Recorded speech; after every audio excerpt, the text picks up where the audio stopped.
گفتیم که محبت روی از ماهی یاد گیره. یعنی چگونه؟ گفته ای آو جداش میکنی میمره. همین خیلی در آو محبت داره که همین بیرون پرتاشه دیگه جان پلوسی میکنه. بنده به خدا رنگ ماهی به آب. آدم وقتی ای خدا و رسولش دور میکنه باید رنگ ماهی شود. محبت روی از ما یاد گیره. اما امروز ما نترسیده نمیترسیم سنت پیغمبر را پامال میکنیم. با هم نترسیده میگیم این کار سنت های. گویا که سنت برای ما هیچی نیست. یک کار گپ میزنیم یک عمل گپ میزنیم میگیم مختار کی خیلی میگه سنت های کو. یک ماهی را از آب بیرون میکنن از آب میمره. وقتی پیغمبر ای سنتش بیرون شوه ما باید بیقراری کنیم. باید ما بیقراری کنیم که ما را ای رسول من دور شدستیم. دعوا میکنیم که خدا را دوست میداریم تا پیروی رسول الله نباشیم دعوامون دروغ بود است عزیزا. هممون اگر پیروی رسولش نباشیم. هر کسی که میخواهد که طاعت خدا قبول کنه و بندگی او را خداوند قبول کنه تا پیروی رسول اکرم نباشه قبولش نمیکنه. تا کسی پیروی رسول اکرم نباشه خدا یگان چیز را قبول نمیکرده است. مستلزمه میگه این لازمه که ما امت رسول اول باید باشیم و نماز ما روزه ما صدقه ما قبول نشده. در عبادت هامان باید رنگ رسول اکرم عبادت کنیم. در شیشتنامان باید رنگ جناب پیغمبر شینیم. در گپ زدنامان باید رنگ جناب پیغمبر گپ زنیم. تمام امور ما باید همین باشه. والحث علی طاعته. حتی که حضرت عبدالله ابن عمر رضی الله تعالی عنه در موسم حج میبیننش حضرت میگه میومد میگه در یک جا میگم کلش خم کرده میگذشت.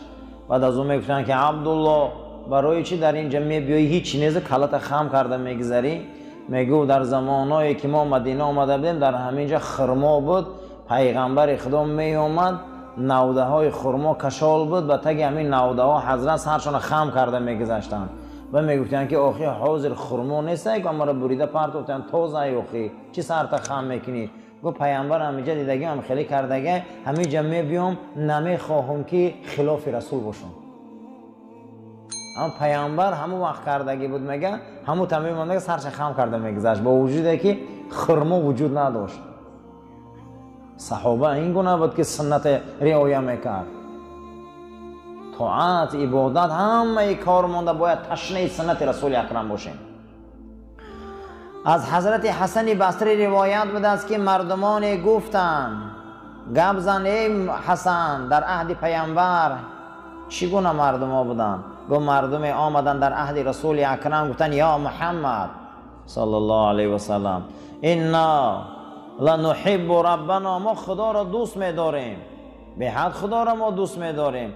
همین گپ گفتند که خداوند همین آیه مبارکه راضی کرد و نازل کرد این کنتم تحبون الله. مردم شما خدا را دوست می‌داره تا حبیبی من پیرو نباشه دوست داریتون دعوا ندارد. مردم آمدن که ما خدا را دوست می‌داریم ما پروردگار را دوست می‌داریم. این کنتم تحبون الله شما گفتید که ما خدا را دوست می‌داریم بله فتبعونی من پیرو میشه با خدا را شما دوست می‌دارید. من پیرو نشوه دوست داریتون حالی دروغه. دوست داری خدا در پیروی رسول اکرم ده. از بشر حافی روایت بوده است که گفت دیدم پیغمبر در خوابم صلی الله علیه و سلم. جناب پیغمبر در خوابم دیدم گفت یا بشر ای بشر اتدری بما رفعک الله من بین اقرانک. میدونی بشر که کدام و خداوند را در جامعه آبرو میتیه؟ گفتم نه یا رسول الله. گفت یکم خدمت آدمای صالح کن. تمام برادرات نصیحتی در راه خدا کن. محبت کن فقط در تمام دوستات و پیروی اهل سنت من باش و پیروی اهل سنت من باش و پیروی سنت من باش. اگر همین کار کنی خداوند ترا در بین تمام جامعه سربلند میکنه. سربلندی در خدمت دوستای خدا بوده. سربلندی در نصیحتی به توفیقا بوده است. سربلندی در پیروی سنت رسول اکرم ده. صلی الله علیه و سلم. قال رسول صلی الله علیه و سلم، حدیث امام ترمذی حدیث روایت کرده است، پیغمبر خدا فرمودند من احیا سنتی فقد احبنی و من احبنی کان معی یوم القیامت فی الجنه.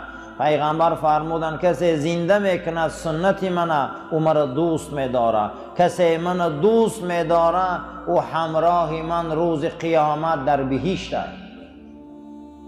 کسی که سنت رسول اکرم دوست می‌داشته او را زنده می‌کرده او رفیق رسول اکرم در بهشت می‌دیان. خشا به حال انسان‌هایی که سنت زنده می‌کنند، خشا به حال انسان‌هایی که اندام‌هاشون رنگ اندام رسول اکرم می‌کنند، خشا به حال انسان‌هایی که محبتشان رنگ محبت صحابه می‌کنند نسبت رسول اکرم. یحببکم الله، تا من پیرو نشوی خدا شما را دوست نمی‌داره. پیغمبر خدا ملاکی دوستداری خدا بود استیم. وقتی که آدم سحر ماشین هوی میکنه کپاچه و اما روغن بینکش میبینه اول ملاک داره، چنک داره که روغن پسته یا بالا و پایان تا انمو چنک دنده رسه ما ماشین حرکت داده نمیتونیم. چنک محبت خدا را دعواش این پیروی رسول اکرم ده. تا پیروی رسول الله نباشم هیچ کس دعوا نکنه که من خدا را دوست می‌دارم. تا پیروی رسول اکرم صلی الله علیه و سلم نباشم هیچ کس گفته نمیتونه که خدا من دوست می‌داره. شرط انا همین بوده است که من نغز می‌بینه مرا دوست می‌داره، من پیرو میشه به خدا شما را دوست می‌داره. تا من پیرو نباشه خدا شما را دوست نمی‌داره. اعلم، بدان ای بنده، ای رفیقی عزیز، ای مسلمانی محترم، خدا تو را رحم کنه، خدا تو را رحمت کنه. این که محبت بنده از برای خدا و محبت بنده از برای رسول معنیش همین طاعت است. معنیش چی بوده؟ طاعت. نمازات در وقتش میخونی، روزه را در وقتش میگیری، از حرام پرهیز میکنی، اطاعت خدا و رسولش میکنی، سنت پیرو میشی، انا امیر اطاعت میگفتیم. و اتباع پیرو امر خدا و رسول، محبت خدا میکنی، محبت رسول میکنی، بندگیت اثبات میکنی و خداوند برای ما نعمتاش ارزانی میکنه و مغفرت چرایی میکنه. کسی نماز نخونه دعواش دروغ است، کسی روزه نگیره دعواش دروغ است، کسی که اگر حلال خدا را حلال ندانه، حرام خدا را حرام ندانه دعواش دروغه و هیچ مال نگوه که من خدا و رسول دوست میدارم. این دعواش اساس نداره. اساس دوستداری خدا پیروی رسول اکرم ده صلی الله علیه و سلم. تا کسی پیروی جناب پیغمبر صلی الله علیه و سلم نباشه دعواش برادر باطله. کسی نمازش نخونه و مسلمانیش پره نیست، کسی جمعهش نخونه و مسلمانیش پره نیست، کسی رمضان مبارک روزه نگیره و مسلمانیش پره نیست. هیچ محل دعوای این گونه آدمو نمیگذاره، دعواشون قبول نیست اینا را. قیل العبد اذا علم ان الکمال الحقیقی لیس الا لله. برادر امروز ما میگیم که آدم کدام وقت پره میشود؟ پرگی در درگاه خدا بوده. کدام وقت آدم پره میشده؟ همون وقتی که درگاه خدا بیاید. غیر درگاه خدا یگانجا پرگی نمیداده ماده. ایمانی پره درگاه خدا ده، قناعتی پره، راضی بودن، همه چیزی پره این درگاه پروردگار ده. غیر درگاه دیگه از دیگر جمعه او را نمیابیم. هر آن چیز اگر پرگی را مینداری را خودش و ای نفس خودش او هیچ محل ایمانی پره نداره. بسیاری ما میندار این کار خمون میشیم، بسیاری ما میندار از این حرکت خودمون میشیم. نه عزیزا، سرچشمه همه کار ما مسلمانیم از خدا هست. ما تینده باید خدا را دانیم، گیرنده باید خدا را دانیم، سازنده باید خدا را دانیم، سوزنده باید خدا را دانیم. دیگر هر چیزی که هست بعد اینه. ما مسلمان ها همین عقیده را داریم. کاملی درگاه خدا ده. هیچ کس محبت حقیقی را غیر ای درگاه خدا از هیچ کس طلب کرده نمیتونه. پدر رو محبت میکنی یه روز از بین میگذره، مادر رو محبت میکنی یه روز از بین میگذره، فرزند رو محبت میکنی یه روز از بین میرود. تمام این محبت ها میشکنن نیست میشن، اما محبت خدا پایدار میمونه. غیریت یگان محبت مثل محبت خداوند در قلبمون جا نکنیم، برای که او پایدار او ابدی محبت چه معنی داره.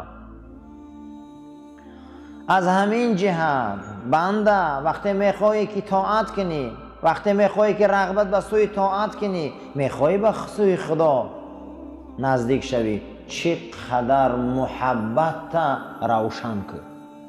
محبت چیکار کن؟ روشن کن.